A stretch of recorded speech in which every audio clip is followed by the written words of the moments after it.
एक गांव में रामू नाम का एक व्यक्ति रहता था। वह बात बात पर चिढ़ जाता, दूसरों पर झुंझला उठता और बहुत गुस्सा किया करता था। उसके परिवार वाले उसके गुस्सा को लेकर चिंतित थे। रामू जैसे जैसे बड़ा हो रहा था, उसकी ये एक गलत आदत बनती जा रही थी। लेकिन वह भी दूसरों से प्यार पाना चाहता था। उसे लगने लगा था कि गुस्सा उसके संबंधों को नष्ट कर रहा है। रामू का एक अच्छा दोस्त भी था। वह उसे अच्छी तरह से समझता था और उसे यह एहसास होने लगा था कि रामू बदलना चाहता है और वह गुस्से से छुटकारा पाना चाहता है। उन दिनों गांव से कुछ ही दूर पर एक संत का आना हुआ था, जो लोगों की समस्याओं का समाधान किया करते थे।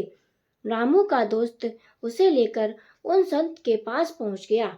उन्होंने अपनी सारी बातें संत जी को बताई और रामू रोनी सूरत लिए संत के पैरों में गिर पड़ा। संत जी ने रामू का हाथ आगे करने के लिए कहा और निर्देश दिए कि जैसा मैं कहूँगा ठीक वैसा ही करना। रामू ने अपना हाथ आगे करते हुए उनकी बातें ध्यान से सुनी। संत जी बोले, अपनी मुट्ठी बांध लो और फिर तुरंत खोल दो। रामू ने वैसा ही किया। संत जी पुनः बोले, अब ये प्रक्रिया बार बार दोहराते रहो। रामू संत जी की बातें समझ नहीं पा रहा था, लेकिन वह बार बार मुट्ठी बंद करके उसे खोलता जरूर।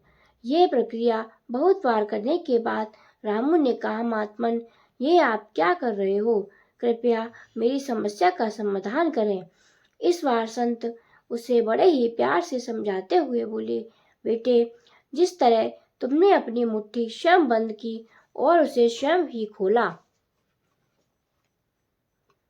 इससे ये आशय निकलता है कि तुम्हारे अंगों पर तुम्हारा ही नियंत्रण है।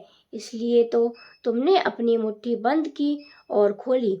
ठीक इसी प्रकार अपने शरीर के अलावा विचारों के साथ भी मनुष्य अपने श्रम पर नियंत्रण रख सकता है, चाहे उसने कितनी भी ज्ञान की बातें क्यों न पढ़ी या जानी हो।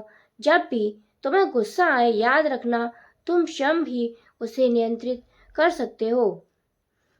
हम दूसरों को चाहकर भी काबू में नहीं कर सकते, लेकिन खुद पर नियंत्रण रखना हमारे हाथ में रहता है। रामू संत की बातें स्पष्ट रूप से समझ चुका था और उसने अब स्वयं पर नियंत्रण करने की आदत डालनी शुरू कर दी। मित्रों, लाइफ में गुस्सा करना, किसी पर झुंझलाना बहुत गलत बात है, लेकिन ना चाहकर भी हम ये गलती बार बार करते हैं। पर गुस्सा के कारण न सिर्फ हमारा नुकसान होता है, बल्कि हम सामने वाले की नज़रों में भी खराब इमेज बना बैठते हैं। बहुत सारी चीज़ों का कंट्रोल हमारे हाथों में होता है, लेकिन उसके समाधान के लिए हम कहाँ कहाँ भटकते हैं। याद रखिए, आपकी सफलता में सबसे बड़ा योगदान आपके श्रम का ही होगा और आपकी असफलता में भी सबसे बड़ा योगदान आपके श्रम का ही होगा। चुनाव आपके स्वयं का है। आप खुद पर कंट्रोल करेंगे या फिर उलझन भरी जिंदगी जिएंगे। यदि आपको हमारी कहानी अच्छी लगी हो तो ऐसी ही कहानी सुनने के लिए हमारे चैनल को सब्सक्राइब कर लें और वीडियो को लाइक करें।